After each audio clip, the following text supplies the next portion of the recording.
It is Monday, April 20th, 2020.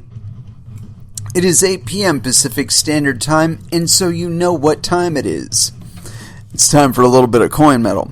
And unfortunately, it is a lot later than 8 p.m. Pacific Standard Time. It is, in fact, 8:28 Pacific Standard Time.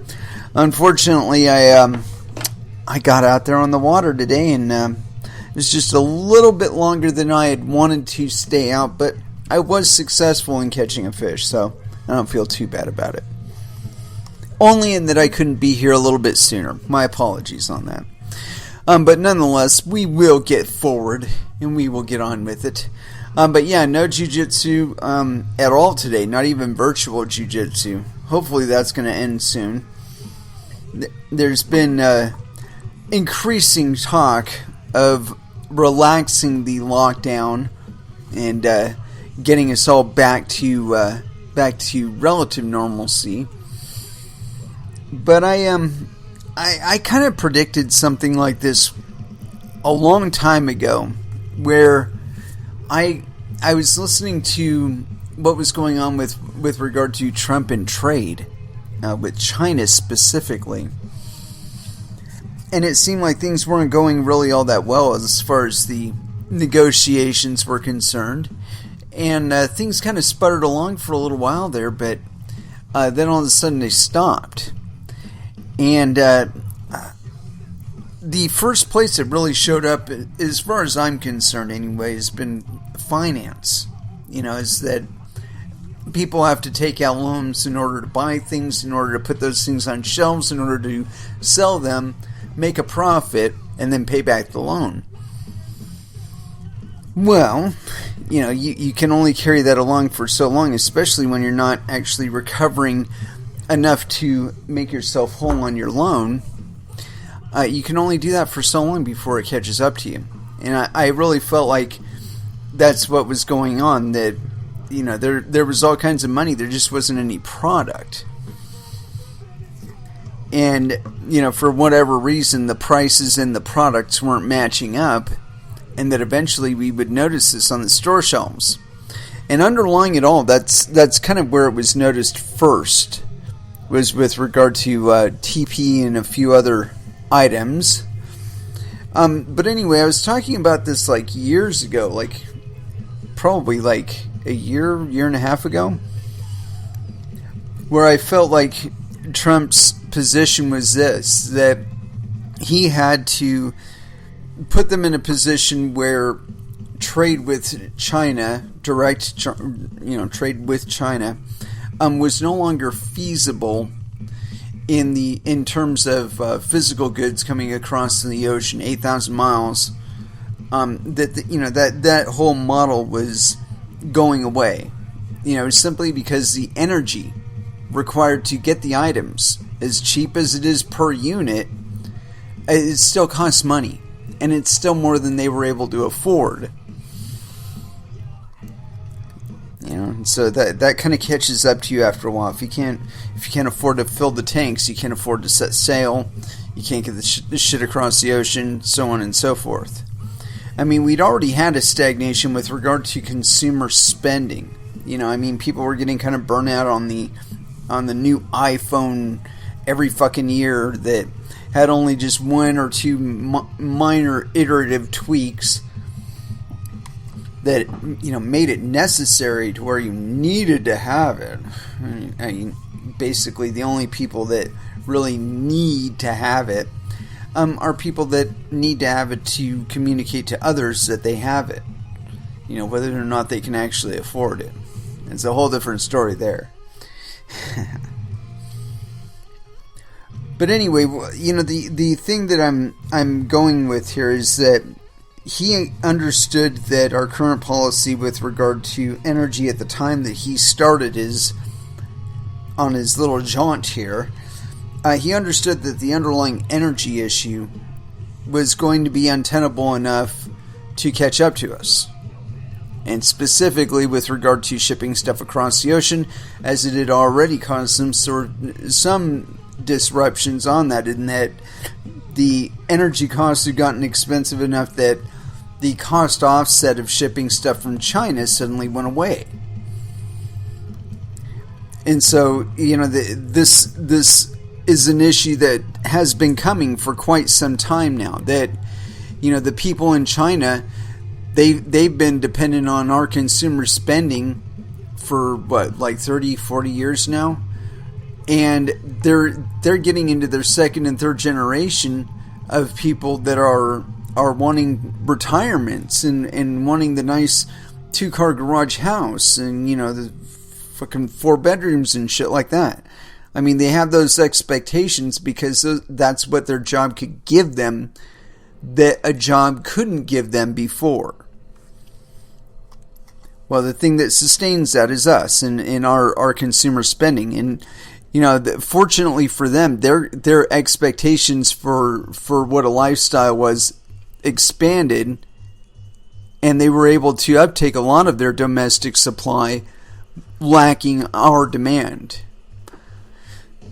But at the same time, they don't really have the same culture with regard to consumer spending and innovation and all that other business. So they're really in a neat place where they can divest from us entirely, and they can be in a bit of a leadership position, but their methodology, and I had just a teeny tiny taste of it when I was working for Hyundai, that they have a very, very insidious way of dealing with people that stick out. Whether it's you're performing better than you should in your area, or other people around you aren't performing as well as you. Something to that effect. Whatever it is, the leadership hierarchy is established as such that somebody is to blame for it, and it will most likely be you. You will most likely be punished for it, whether or not it's actually your fault. And if you try and say anything about it, and it's like not part of your job or something like that, and you're not tactful enough in the way that you communicate it upstairs, you get fired. You get reprimanded. You get other people trying to get you written up for bullshit. And they were doing that here in the United States in the fab that I was working at, and to me. And so, okay, you can go ahead and play that way, but eventually you're going to knock out all of the people that give a shit about the job. And you're going to end up with nothing but the people that sit around there and look at the computers all day and not actually do the job. And so that's pretty much what happened. Is they got rid of anybody that was competent or too competent for their position, and they ended up collapsing because they don't have the same culture here that they do there. There were tolerances where managers would get instructions to do, and then they would be like, "No, I'm not going to do that." Okay, you're fired. and it would just go over again. But anyway, that there's those little differences, between the way that we do things over here and the way that they do things over there, that they really inhibit innovation. They really do. And they become kind of dependent on us to develop the new ideas that they can copy. And that's because a long time ago they erased that well, I don't think they erased it, but they certainly stifled the shit out of their innovative spirit, their entrepreneurial spirit. And it's caused it to express in its more pernicious forms quite excessively. Specifically, not giving a shit about how you make the money, just making the money. They picked that habit up from us too. If they didn't already have it, I would imagine they do.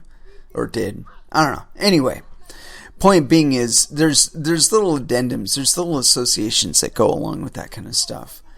And invariably they get dragged along with them. And so I think that we're kind of in that this weird spot where they're trying to drag us here in the United States to be more totalitarian, whereas over in China they're having no choice but to face an ever more liberal society. And I know that's kind of a slightly naive way to put it in the vocabulary, but that's more or less what's going on there. Anyway, let's go ahead and throw down with some music. And you know we're going to start with some Body Count. But I've been wanting to play this other one that I haven't played in a while. Talk Shit, Get Shot. First Dance, here on Coin Metal.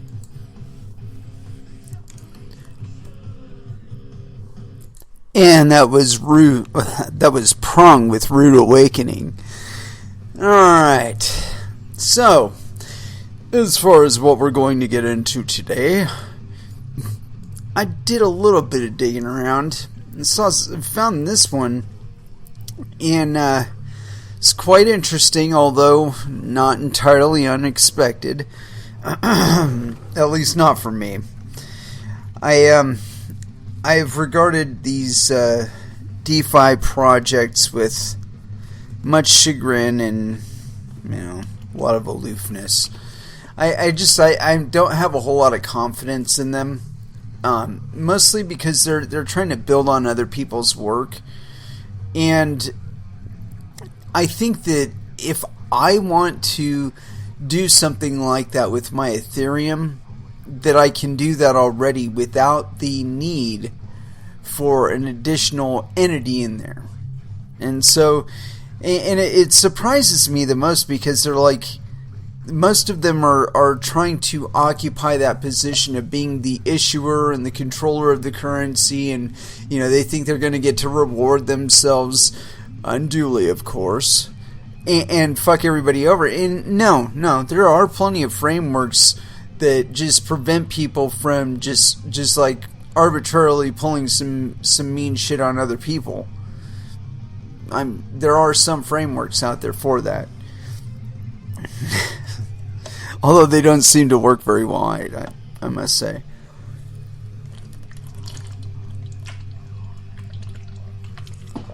Sorry about that. Try not to drink into the microphone, but these things happen.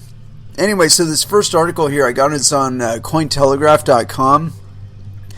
D-Force loses 99.95% of funds in latest test of DeFi resilience.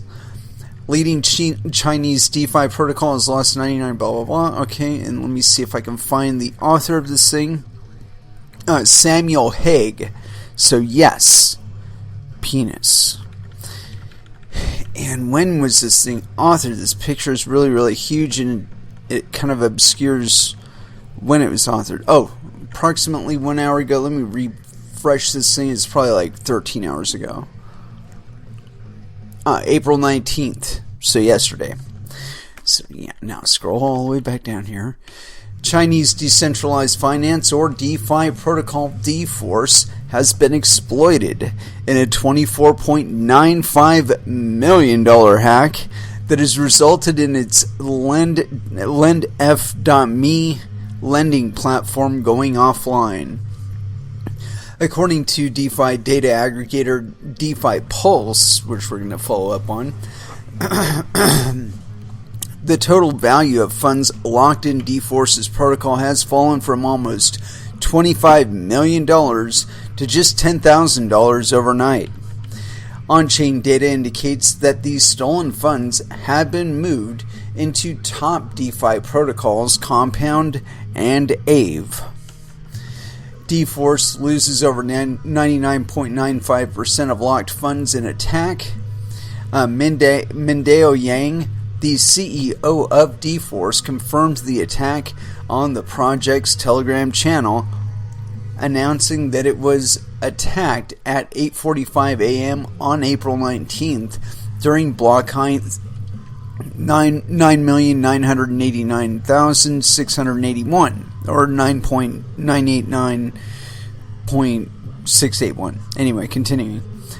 He stated that the D-Force team is currently investigating that attack and requested that users to not place any assets on the lendf.me platform. The attack is believed to have targeted a vulnerability inherent in Ethereum's ERC-777 token standard. The ERC-777 vulnerability believed to facilitate a hack. The same exploit was used to drain more than $300,000 in wrapped Bitcoin from smart contracts on the decentralized exchange DEX Uniswap, containing IMBTC and ERC-777 based tokenized BTC operated by DEX Tokenlawn.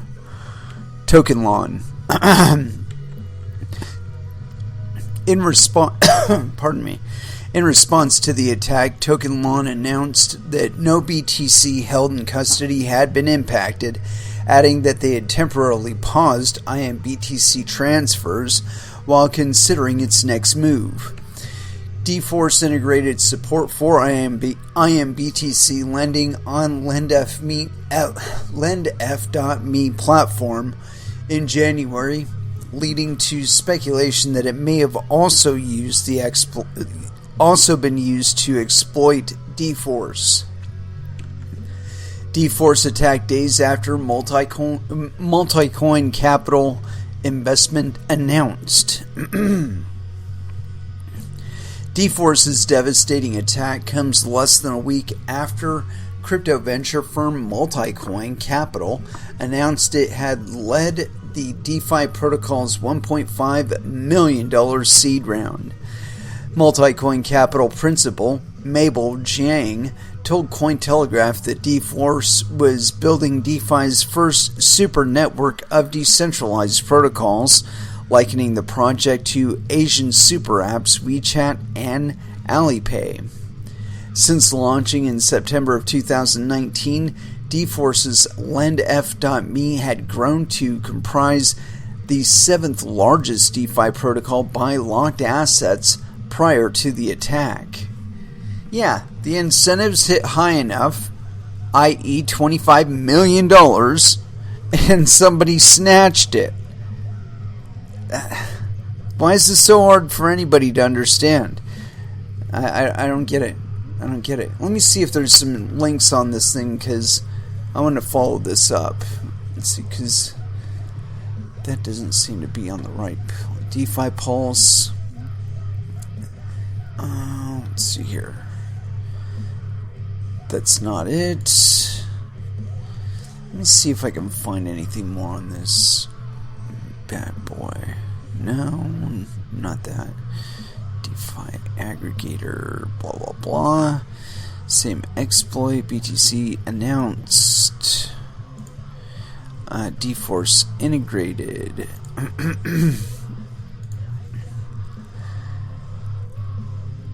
Huh. Interesting. dForce brings IMBTC to DeFi lending. Yeah. This seems like something I should follow that one up with, because it'll be interesting to find out what this thing is, and it might give us a little bit of insight on exactly how the attack was pulled off. And of course, if we can find any additional data on that, we'll follow it up on that too.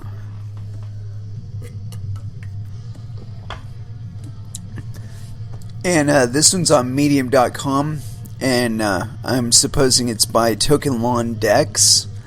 dForce brings IMBTC to DeFi lending. Our friends at dForce have integrated IMBTC. Let's look at that. Let's look at what IMBTC is, because that's what we do. IMBTC, more accessible Bitcoin. Oh, wait a minute. Get back here. Oh. Ooh, this is interesting. Okay, so this is a project, I guess this started somewhere back in November of 2019. And anyway, I've hunted down their Medium white paper, or I guess, like their first synopsis or like something.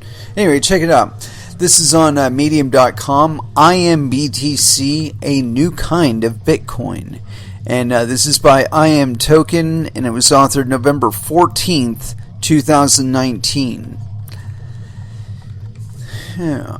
DeFi. Decentralized finance is the hottest topic in the blockchain industry in 2019, attracting many technical research and capital. Value locked in Ethereum's DeFi ecosystem has reached a total of $616.8 million from $274.6 million at the beginning of the year, with hundreds of thousands of wallet addresses also participating. This year, we also look at some achievements within the DeFi field. Duex launched a 3-month transaction volume of 59,696,279 with 225,000 users, and Tokenlon topped Dex ratings a couple of times. The transfer volume of stablecoins in the past 30 days was 994,772,238, of which USDT ERC20 tokens accounted for 16% of the whole network. At the same time, the application brings millions of dollars in traffic to DeFi applications such as Partners, Maker, CDP, and Compound. Being deeply involved in Ethereum's DeFi ecosystem, you will find that BTC has good liquidity on centralized trading platforms and financial services, while DeFi applications on Ethereum lack of quality liquid assets as collateral. Things that cause typical finance applications like Maker, CDP, and Compound to have a hard time to scale further. Comparing the market value of DeFi, Ethereum, and Bitcoin, we find that the combination of the liquidity of Bitcoin being placed in the DeFi ecosystem will have immeasurable potential. Probably not non-existent. What is IMBTC? Tokenized BTC is able to work with smart contracts, seamlessly integrate into decentralized transactions and financial services while injecting liquidity into the Ethereum ecosystem. Imagine that this programmable Bitcoin you own will seamlessly interact with smart contracts, whether DeFi, staking, or DEXs. In addition, the token also has a 15-second block confirmation time, as well as real-time earnings. This is like Bitcoin, but without the downsides of Bitcoin. We at Tokenlon named the project's token IMBTC, which is an Ethereum token issued with a 1-to-1 anchor to BTC. What does that mean? The holder can transfer, redeem, and exchange IMBTC as well as receive an income share of the Tokenlon platform fees while holding IMBTC. IMBTC's features. In order to give you a better understanding of IMBTC, we will briefly introduce the following points. Deposit to receive IMBTC. If you want to get IMBTC, you simply send BTC. It is that simple. At the same time, you can also destroy IMBTC through the dApp or directly call the smart contract. Just wait a moment and you'll receive your BTC. There is no authentication needed, no lockup period, everything feels swift and easy. We hope that the low friction in the process makes IMBTC a financial asset that is more accessible for the general public, not just for geeks. Who minds it, I wonder? Enjoy instant income. The token is accruing value which is added to the token value. I wonder where the value is coming from. Since storage costs and trading risks can make your blockchain assets volatile, with no interest rate mechanism to offset these costs, holding a token is not incentivized. We wish that IMBTC holders will benefit from the liquidity of IMBTC. Therefore, we will distribute the transaction fee from purchasing IMBTC on TokenLawn to users who hold IMBTC. When a user purchases IMBTC at TokenLawn Dex, the smart contract deducts 0.3% IMBTC as a transaction fee, and the commission will accumulate in the smart contract. Any user can initiate a dividend request through the dApp or directly with it to the IMBTC smart contract. At this time, the smart contract will automatically pay dividends according to the IMBTC currency ratio, and the wallet address holding the IMBTC will receive the corresponding interest. IMBTC dividend algorithm. And see here, it's exchange rate square root of new equals whatever. For example, TokenLawn issues 100 IMBTC and Alice holds 10 IMBTC. When TokenLawn receives 1 IMBTC fee, the exchange rate is 1 times 100 divided by 100 minus 1 in parentheses equals 1.0101. Okay. At this point, Alice will receive a dividend of 10 times 1.0101 minus 10 equals 0.10101 IMBTC, and her balance will be 10.10101 IMBTC after the dividend. Seamlessly exchanged. TokenLawn Dex is based on the 0x smart contract. Its innovative mechanism creates a fast, best price trading experience. The trading assets are completely controlled by the user, and the token exchange can be completed quickly without recharging or withdrawing. Users with IMBTC can quickly trade tokens on the TokenLawn Dex, enriching your portfolio and spreading the risk of price fluctuations. These fucking people smoke crack.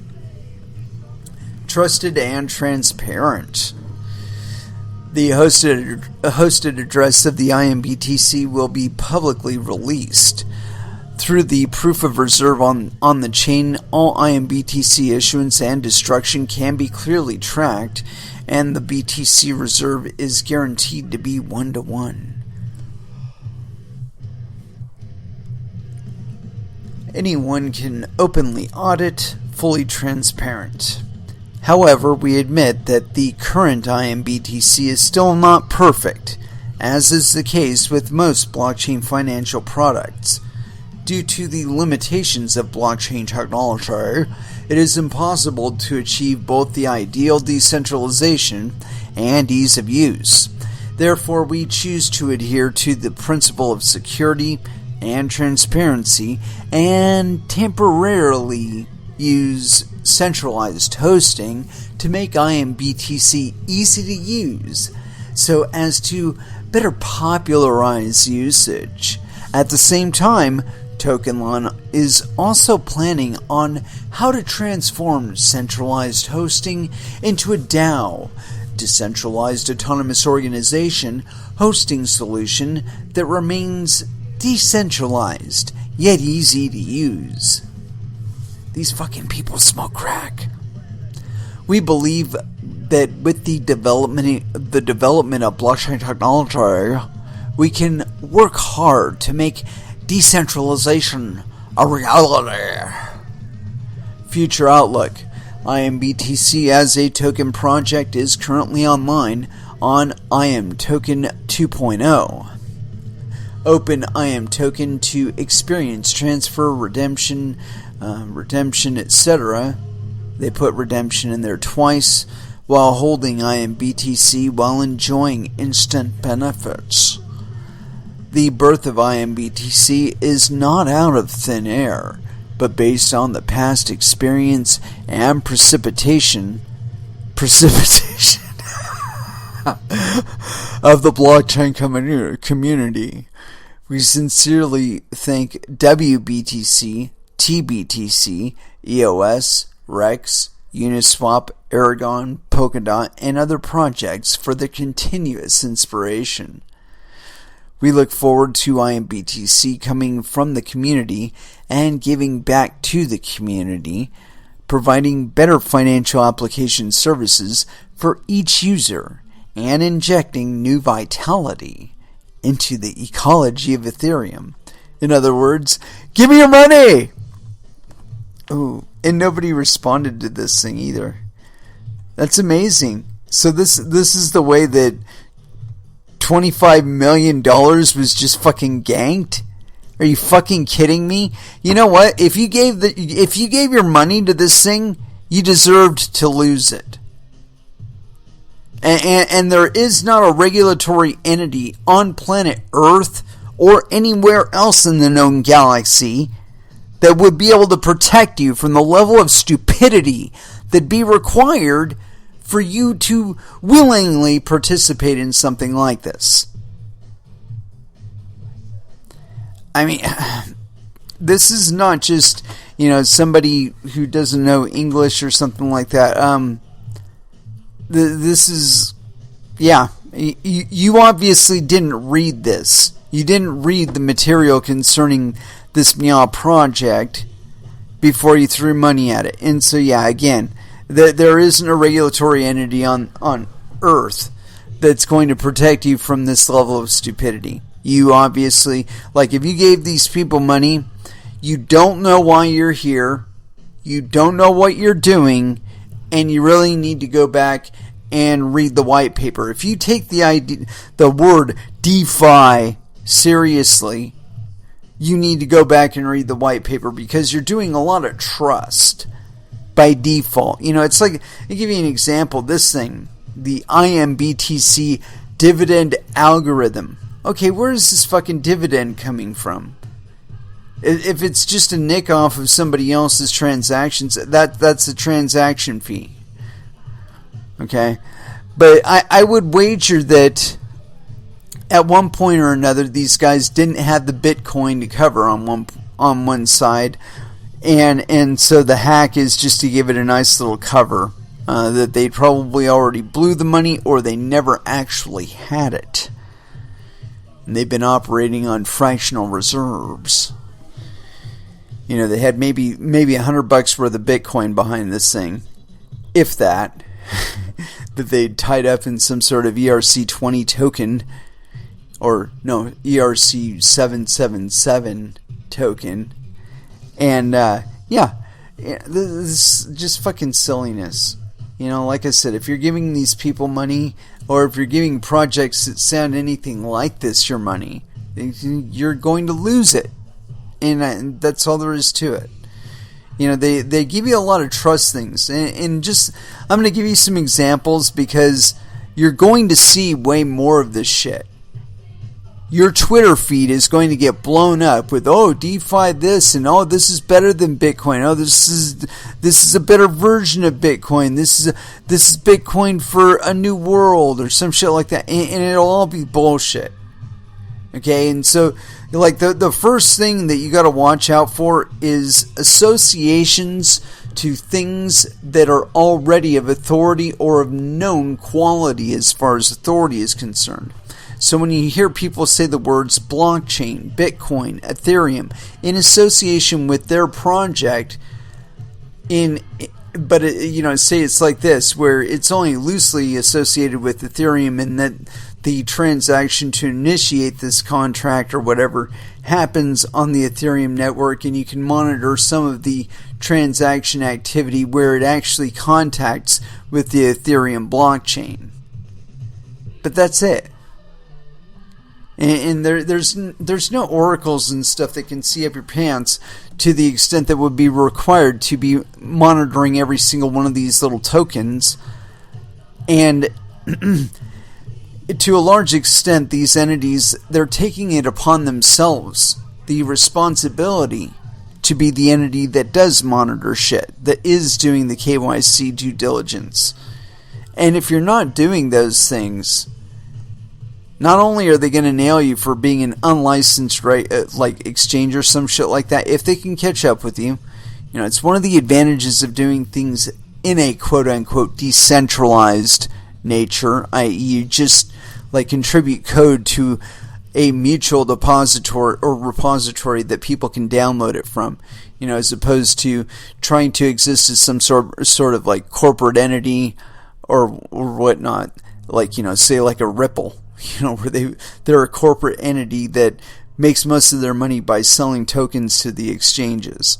If you're one of these, and they will eventually get caught up with on that, I have all faith in that. But anyway, so you got to watch out for any kind of association with an existing thing of value.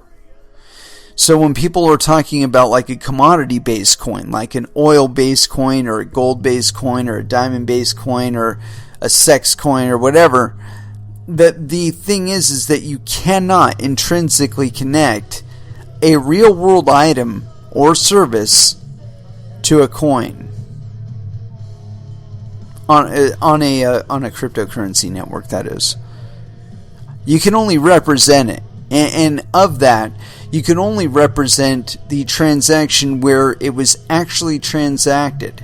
So like when I bought it from somebody or when I sold it to somebody. But that's it. For all you know, they walked down the street and somebody whacked him over the head with a wrench and ganked it from him. Or they handed it off to somebody else and got another medium of exchange in exchange for it. You don't know.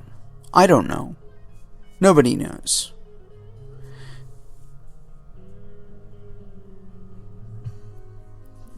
Anyway, so that's,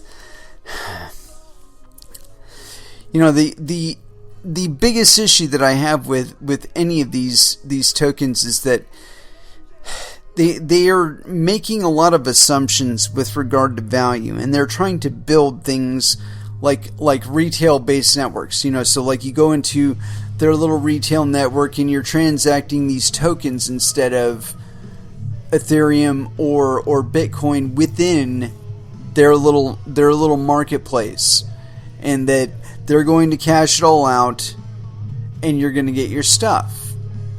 And that idea is fine. But the problem with it is this, that Bitcoin has its own valuation. Ethereum has its own valuation. And so even though the transaction happened on the Ethereum network, there's nothing that intrinsically binds the Bitcoin to the Ethereum network in such a way that you can like mysteriously extract some sort of additional value out of it. All you can do is document that you moved the coins from one person to another. And within the Ethereum realm, but not what they were actually worth at any one time. And so you could tie up, say, $1,000 worth of Bitcoin in one of these contracts right now, right? It's $1,000 worth of Bitcoin right now. In an hour, the amount of Bitcoin it's worth, or the amount of US dollars that amount of Bitcoin is worth, will change. And so will the value of all of the little tokens that you've issued against that volume of Bitcoin. And then again, you've also got the thing of Ethereum, where it's going up in value or it's going down in value. Its network is a little more congested. Your transaction fees go up. All of these things affect the mechanics of what the transactions actually cost to clear to do final settlement on a lot of these things. So like if you're trading out some of your IMBTC for your Ethereum volume or the Bitcoin volume and freeing it up or whatever, that transaction actually costs something. And so again, you're running into this place where those transaction fees themselves can be an adjustable thing. The network isn't obligated to make space just for your transaction just because it's got $25 million tied up in it. That's completely irrelevant to the network. The network's looking at it and saying, look, dude, I had another $780 billion behind you, so let's move it along. But these value adjustments like that, again, they don't seem, they seem ephemeral right now. When we're not seeing like massive spikes in the value of Bitcoin in US dollars or Ethereum in Bitcoin or Ethereum in US dollars or whatever. And when we do see them though, that's where we're experiencing issues with, again, transaction fees costing too much. The contract can't close, or the contract closes early and fucks everybody all up. And besides that, you have people attacking them now too, because you've adjusted the incentive to where it's more valuable to attack it, to play maliciously, than to play according to the rules, which is what mining is supposed to foster. Again, this is a lesson we are going to learn. It's going to take us maybe another year, maybe another 2 years. I think that the big clincher is going to be where governments really try and force forward with stable coins, where either through an international body or individually, countries will be switching to having a tether type equivalent in the crypto space. And I see that as being the danger point, because we are going to see where they are attacked. And this is as plain as I can possibly state it. They'll get attacked, and then they will point back at us and say it's our fault, or it's the fault of cryptocurrency or something like that. And it's not our fault, because according to the way that Bitcoin is supposed to work, you're not supposed to have so much value on one transaction that it motivates people to cheat, to try and acquire it illicitly or by illegitimate means. But it's always a matter of incentives. And when you just allow mining to work the way it's supposed to, people will work to maximize their individual efficiencies, even if that does mean cheating. Initially it might be regarded as cheating, but later on it might be adopted as a regular practice. As we've seen with like ASIC boost or ASICs to begin with, and then ASIC boost. Yeah. Anyway, let's go and throw back down with some music. And as far as where to go, I've got some ministry in front of me, and that seems as good a place as any to start. Let's go with Rio Grande Blood here on Coin Metal.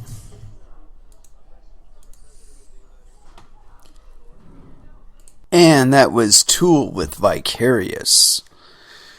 Alright. So I did some hunting around. Okay, I looked for some stuff. And I found some stuff. And I swear, if investment advisors could investigate shit as quickly as I can, I swear that half of this space would either not exist, or it would at least be like more legitimate than it currently is.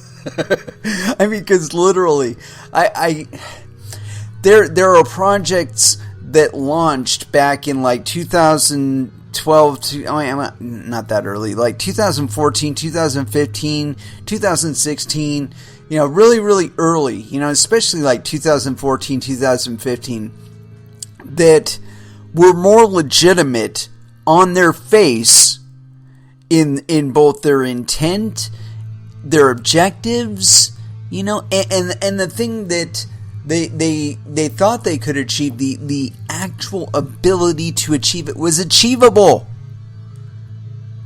But it's like people are taking leave of their senses, just trying to chase any kind of value whatsoever, and they're getting sucked in by buzzwords again, as if this ever really changed, right?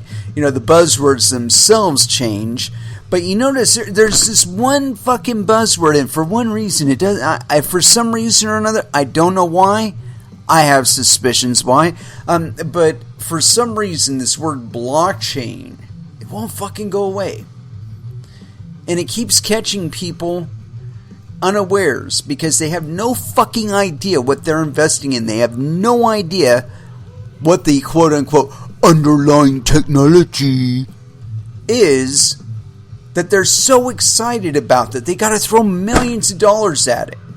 Let me tell you something. The average project back in that time, 2014 through 2016, the average project, the most expensive fucking thing that was involved in it was having somebody construct a half-decent website for you. And investing in PR campaigns. That was like those were the big expenses. And that was just making people aware of shit. It wasn't in trying to rip them off. It wasn't in trying to mislead people. But I'll tell you, man, the more you hear buzzwords it as filler for like some actual material, and you'll hear it. You will hear it. It's like there used to be a few buzzwords that, like, if I heard them, I knew immediately I was being pitched, and most likely somebody who was kind of raised up within the Amway, kind of rubric of marketing, because they would all use the same little trigger words. Turnkey. That was a big one. Turnkey. Anytime you hear those two fucking words, turnkey, dude, that person is pitching you something that is most likely opening a door to hell. You can turn a lot of keys, and some of them you really shouldn't turn. Some of them will lead straight to financial ruin, and you got to watch out for those. But anyway, so I did a little hunting around, and my gosh, it's something where I sense that people are not doing their due diligence. And because of that, they are going to get sucked in. They are going to lose a lot of money. And the existence of the CFTC or FinCEN or the SEC or the participation in these entities, the NYDFS, all of these entities will not fucking protect people from this level of stupidity. If you're acting with money on this level of trigger, you're gonna. I can't name something that you wouldn't throw money at, even knowing that you're probably going to lose it. So, anyway, this I found this. It's on Medium, I'm assuming, but it's Multicoin Capital on forking DeFi protocols, and this is by Kyle Samani. So yes, penis. And this was authored April 16th, 2020. And here we go. A suite of new Layer 1 blockchains are launching. I've been thinking about Ethereum's network effects and the defensibility of the DeFi protocols built on top of Ethereum. A couple of years ago, I wrote about the network effects of non-sovereign Layer 1 monies like Bitcoin and Ethereum. Since then, The DeFi ecosystem on top of Ethereum has blossomed. Utilizing a couple dozen DeFi protocols, users have withdrawn a few $100 million of debt, fully collateralized, against an even larger pool of capital. Now that these protocols are collectively facilitating a few $100 million of economic activity, it's possible to reason about defensibility.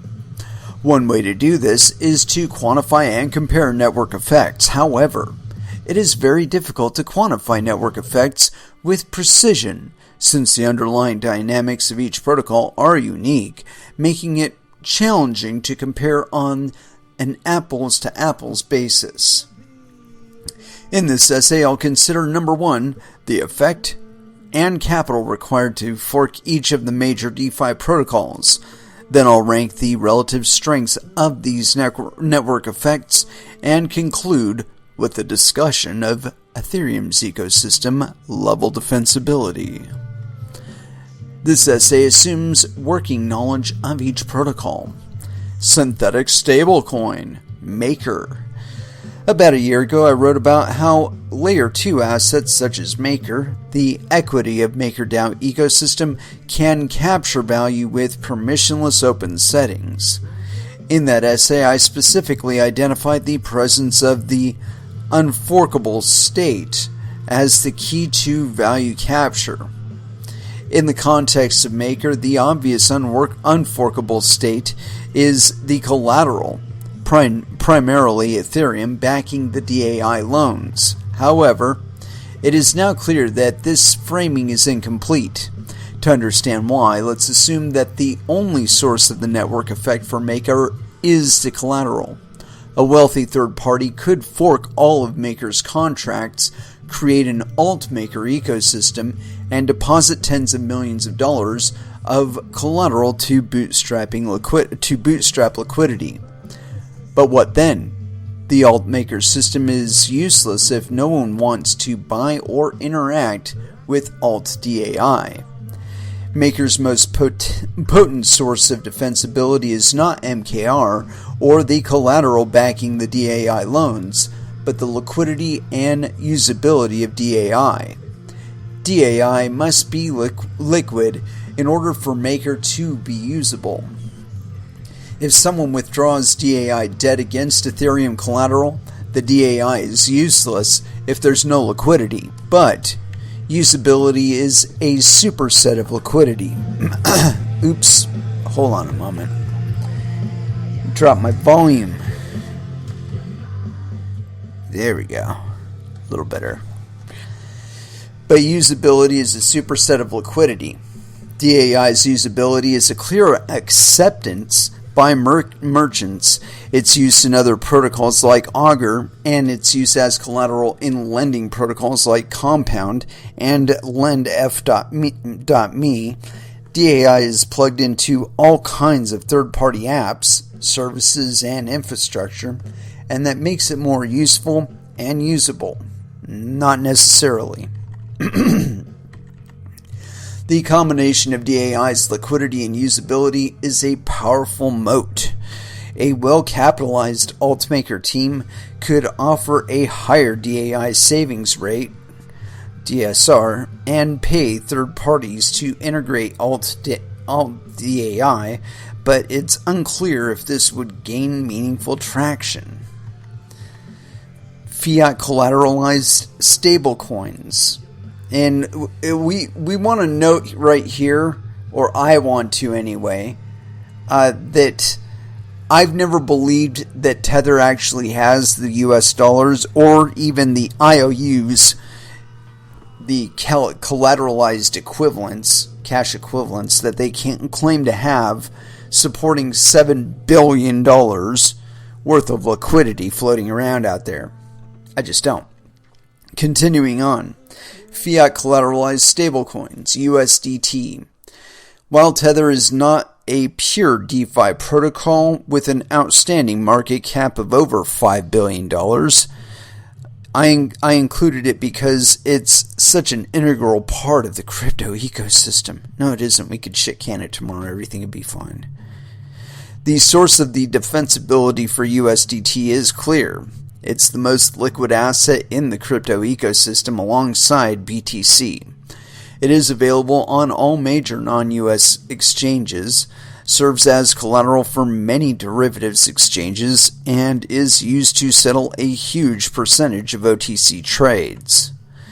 Despite fierce competition from USDC, PAX, TUSD, GUSD, DAI, and others, USDT still commands over 80% of the stablecoin market, measured using market cap.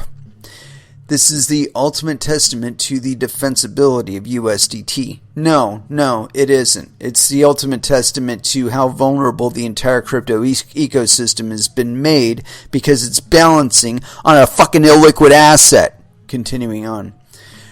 There are a few teams that are working on stablecoin clearinghouses, including DeFi protocols such as Stablecoin Swap and Shell, and centralized clearinghouses like Stablehouse. If these are successful, and therefore reduce the friction associated with trading stablecoins, USDT may be negatively impacted. For example, if these protocols/companies provide strong guarantees that large quantities of stablecoins can be swapped with minimal slippage, derivatives exchanges may begin to accept other stablecoins as collateral. Today, FTX offers this service natively. However, the presence of liquid stablecoin clearinghouses may accelerate this trend, which is likely bad for USDT. Collateralized money market compound / lendf.me.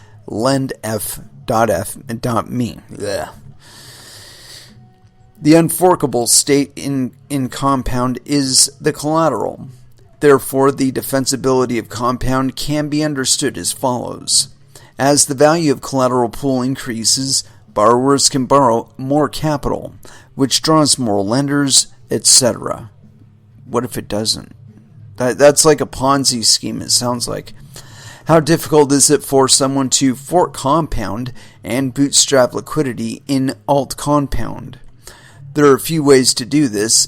The alt-compound team can support assets that compound does not support, ergo USDT, or a modified ERC 777 smart contract introduced more favorable collateralization ratios and liquidation penalties. Lend their own assets in the alt compound pool at a competitive or even discounted rate, subsidize third-party lenders to undercut compound's rates. Today, Compound has less than $100 million of collateral. If the creators of alt compound undercut compound's rates by subsidizing users, for example, on the order of 100 basis points per year, the annualized opportunity cost of bootstrapping liquidity would be less than $1 million.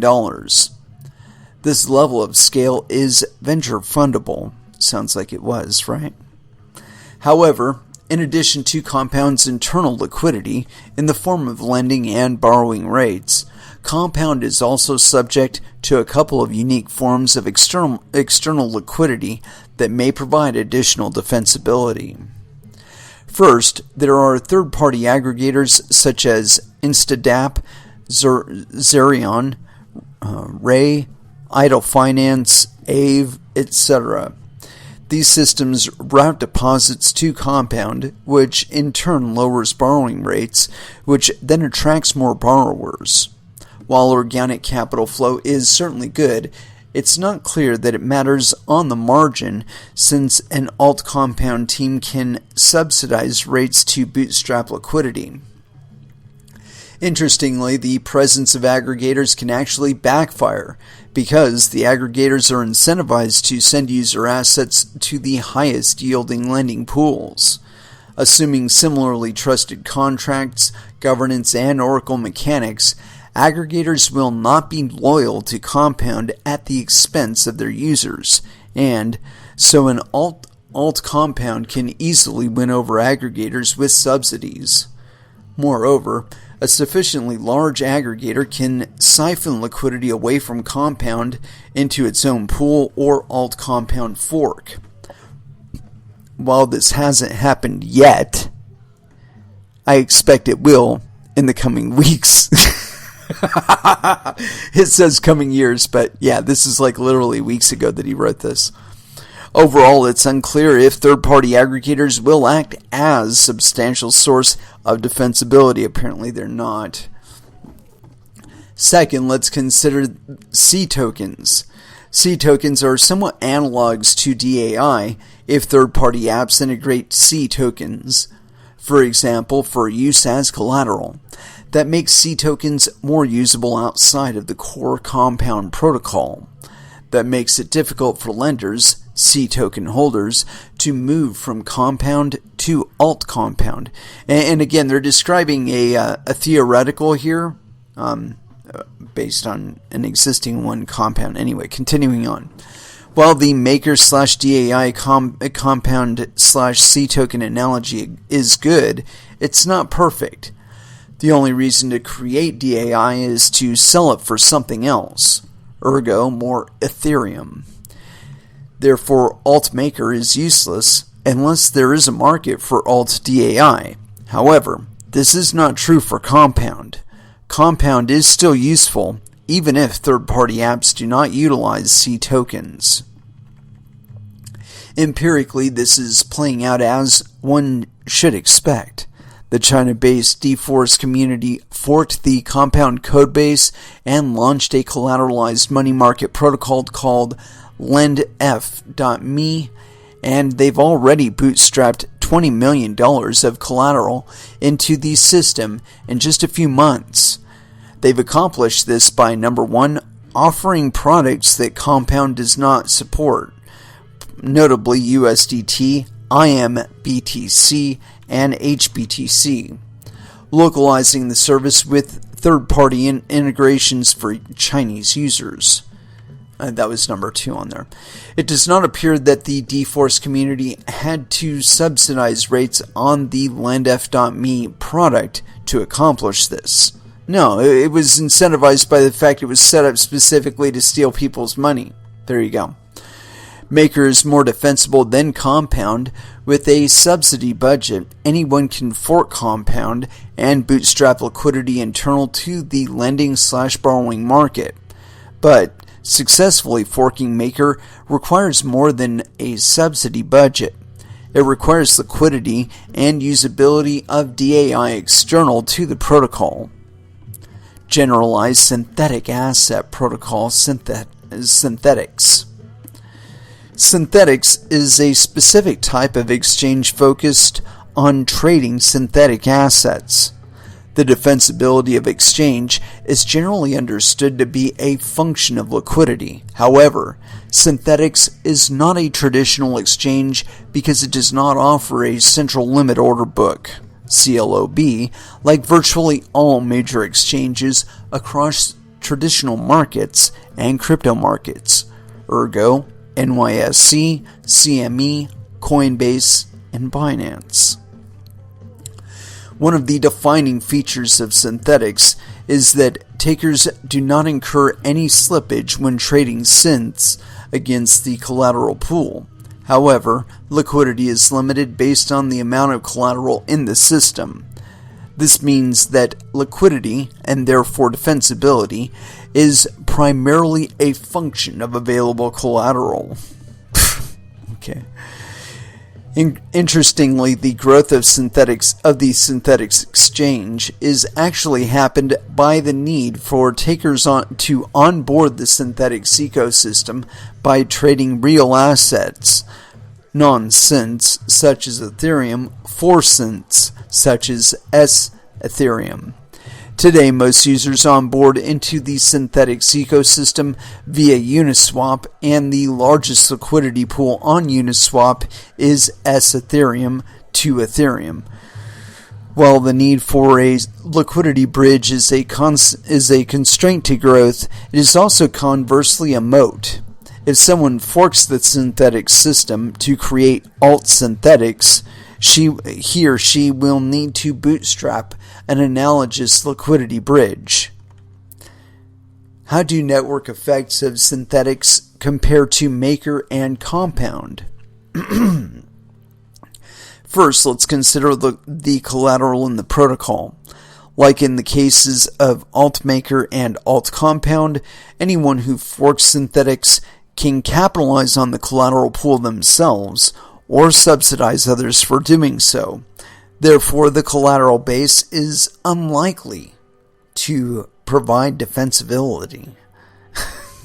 Sounds like it just incentivizes people to rob it. Next, let's consider exogenous assets. DAI, C tokens, and synths, unlike maker DAI, synths do not require liquidity external to the protocol. By design, instead, synths are more comparable to compounds C tokens. Like C tokens, synths can be used as collateral in third-party apps, but don't need to be in order for the protocol to function. While this can become a source of defensibility, it hasn't yet. And it still hasn't. The last major form of defensibility is the real asset. Asset to synth bridge. While synthetic leverages Uniswap for this today, an alt-synthetics team could easily provide their own real asset to alt-synth bridge using Uniswap, Kyber, or any other freely available DeFi tools. Automated market makers: Uniswap, Stablecoin Swap, Shell, Bancor, FutureSwap, and Kyber. Compound is an automated market maker, AMM, albeit for borrowing/lending instead of trading. As such, the defensibility of most of the trading-focused AMMs can be understood to be comparable to that of Compound, excluding C tokens. Empirically, this seems to be the case. While not all of these AMMs are directly competitive because of different product focuses, ergo Stablecoin Swap and Shell are focused on stablecoin trading, while FutureSwap is focused on futures. The defensibility of each is primarily a function of the size of each protocol's liquidity pool. Whereas larger liquidity pools in Compound allow for tighter blending/borrowing rates, larger liquidity pools in trading-focused AMMs offer lower slippage for takers. Kyber has become the most liquid AMM over the past 12 months, largely by number 1, tapping into other AMM liquidity pools such as Uniswap, and number 2, because of third-party integrations that route taker order flow. It's clear that all the AMMs are going to tap into one another's liquidity pools as they continue to improve over time. Paradoxically, once all the AMMs within the given vertical, ergo stablecoin swaps, tap into one another's liquidity pools, all of those AMMs become perfect substitutes. None of the AMMs will be able to compete on distribution. The ultimate winner from this end state of perfect competition will be takers who will always receive best execution. Non-custodial central limit order book exchanges. Duex, IDEX, Nuo, and Ox. The defensibility of these protocols are comparable to those of centralized exchanges, albeit with a few disadvantages. First, all of these protocols are subject to the constraints of the underlying blockchain, which ultimately settles trades, including non-deterministic order execution, high latency, and minor front-running. All of these constraints deter liquidity providers and therefore increase slippage. Second, in general, none of the decentralized exchanges support cross-margining or position netting. While I hope to eventually see this develop in the DeFi ecosystem, it's clear that this is years away. Meanwhile, centralized exchanges like FTX and Binance offer cross-margining today and are rapidly expanding their product offerings to maximize capital efficiency for traders. Yeah, I think all of this shit is going to end up getting smashed into a wall, but that's just my opinion on this. Mixer-tornado.cash. Tornado.cash is unique among other DeFi protocols above.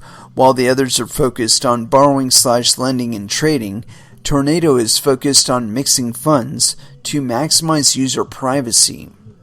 Today, Tornado.cash does not support private payments in a pool.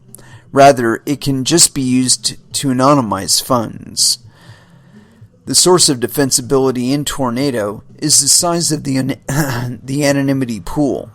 Since funds cycle through the Tornado pool relatively quickly, the entire asset base turns over every 1 to 2 weeks. The network effects are fleeting. Moreover, beyond a certain point, a marginally larger anonymity pool doesn't really matter. For example, as the anonymity set grows from 500 to 1,000 addresses, it's not clear that the marginal user cares. Who is the marginal user who believes that one out of 500 isn't good enough, but that 1 out of 1,000 is? Thus, in its current form, Tornado.cash is not that defensible. However, in a future version of this service, Tornado.cash aims to support privacy-enabled asset transfers inside the privacy pool, rather than just anonymizing funds, which is what's available now. In this model, capital will be stickier, as it won't leave the system so quickly. This will allow the anonymity pool to grow much larger, making it more useful for larger amounts of capital, and will increase the incentive to hack it. The notion that large amounts of capital will only enter a large privacy pool is unique relative to other services above. For example, if the entire privacy pool is just 1,000 Ethereum, that pool may not be useful for someone wishing to anonymize 9,000 Ethereum, and, in fact, may be harmful for the first 1,000 Ethereum in the pool, as the owners of the first 1,000 Ethereum may not want a 90% probability of being associated with the other 9,000. For a user who wants to anonymize 10,000 Ethereum, they may require a pool of 90,000 Ethereum. This model may not yet be available, or while not yet available, is clearly more defensible than the status quo because it enables the wealthiest people to use the service, and the wealthiest people are the people with the largest incentive to hide their wealth. And also the highest incentive to retain their wealth, meaning they don't want to put it in a risky state, an undeterminate state, for about a week or so for some little kid in fucking Uzbekistan to figure out how to hack. Anyway, continuing on. Ranking. After considering the hypothetical difficulty of forking these protocols and the empirical evidence we have so far, which protocols have and have not been forked, I've ranked the defensibility of these protocols from the strongest to the weakest. Note that this ranking is necessarily conjecture, as it's impossible to quantify and therefore rank on a purely objective basis until you pulled off the hack. Number 1, Fiat Collateralized Stablecoins, USDT. Number 2, Synthetic Stablecoins, Maker. Number 3, Mixers. Number 4, Generalized Synthetic Asset Protocol. Number 5, Collateralized Money Market. Number 6, Automated Market Makers, Uniswap, Bancor, FutureSwap. Number 7, Non-Custodial Central Limit Order Book Exchanges, and that would be DYDX, IDEX, NUO, and OX. I ranked USDT at the top because it faces the most competition and is still 5 to 10 times larger than its largest competitor, USDC. Goldman Sachs coin. While USDT is controversial, it's clearly extremely defensible. Coinbase is one of the best capitalized companies in the space and has been unable to meaningfully displace USDT after 18 months. While it's possible that stablecoin clearinghouses may change these dynamics, it's too early to know. It is too early to know because at one point or another, USDT is probably going to end up getting hacked, and they're going to find out that they don't actually get anything out of it, other than maybe the transaction fees that are within the transaction itself, and maybe what little coins are actually staked on it. But it won't actually give them access to the underlying US dollars because the underlying US dollars don't actually exist. Continuing on. Based on the commentary above, it should be clear why Maker is next. The Maker protocol does not function if DAI is not liquid and usable external to the core protocol. Both of these traits are not easily forkable or subsidizable. There's one aspect of all of these that this entire paper does not take into account. And that's the possibility not of these individual projects being forked, but of Ethereum itself being forked. What if Ethereum were to go to proof of stake? What is that fork going to do to all of the projects that are stacked on top of it?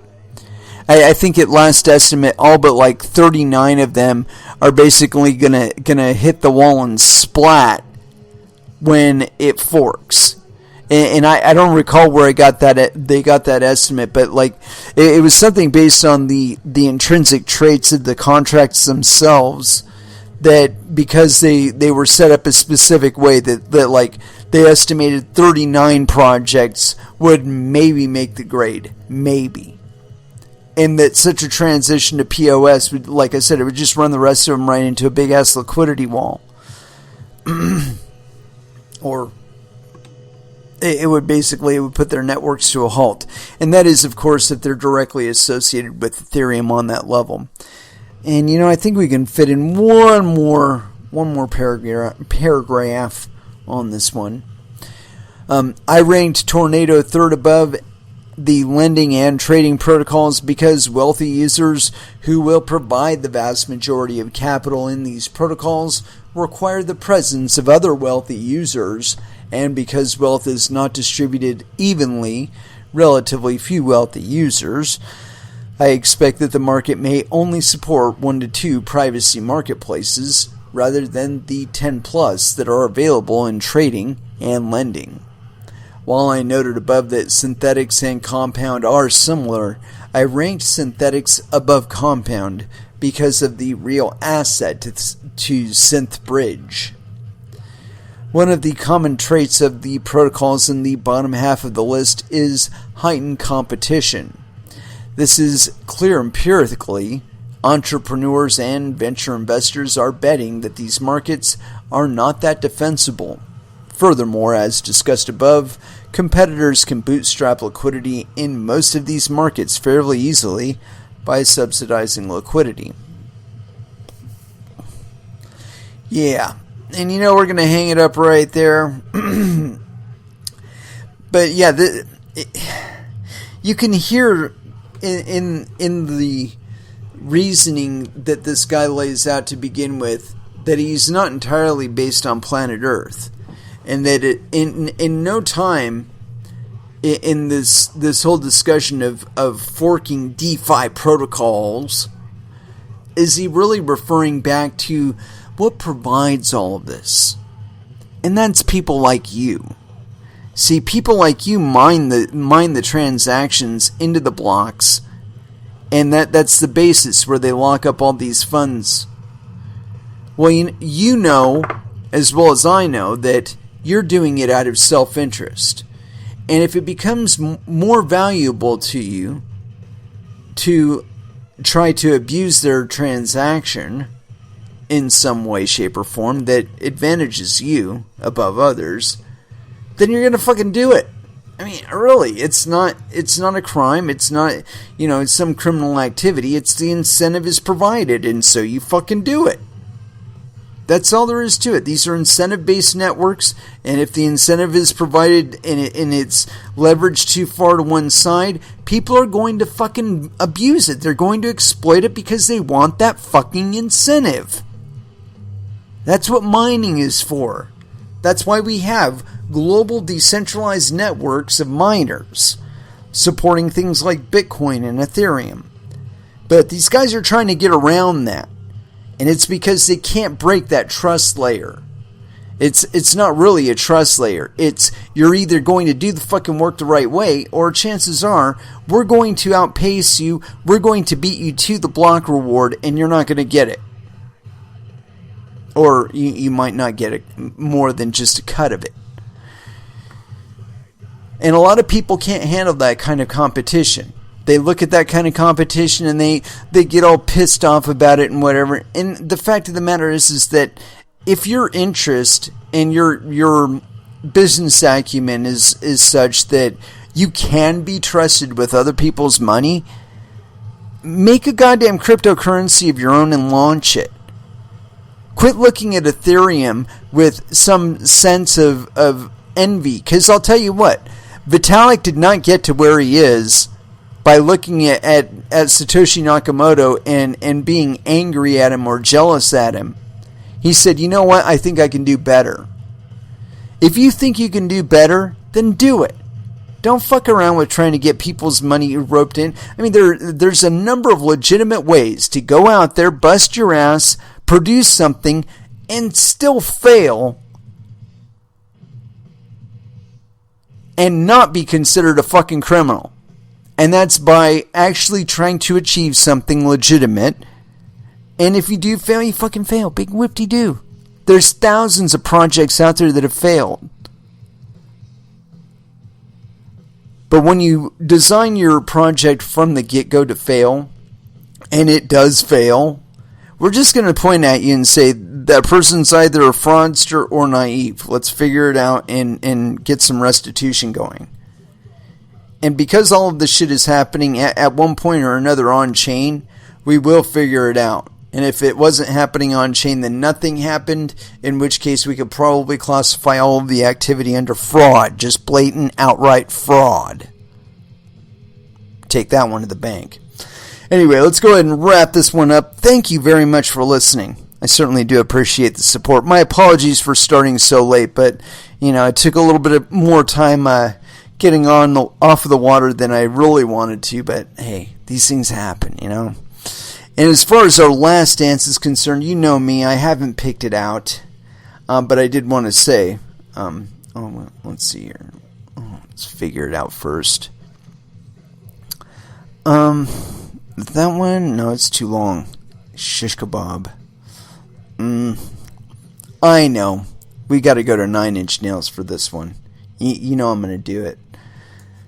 Here it is. 9 Inch Nails. 9 Inch Nails. 9 Inch Nails. Last Dance. Big man with a big gun. Thank you again for listening. Want y'all to trade safe. We'll be back again on Wednesday at 8 p.m. Pacific Standard Time. So until then, I want y'all to trade safe. Do your homework. Because that's what we did today. And watch out for your own bunghole, because these motherfuckers most certainly are not going to do it for you. And so our last dance, 9 Inch Nails, big man with a big gun. Thank you again for listening, and y'all have an excellent evening. Good night.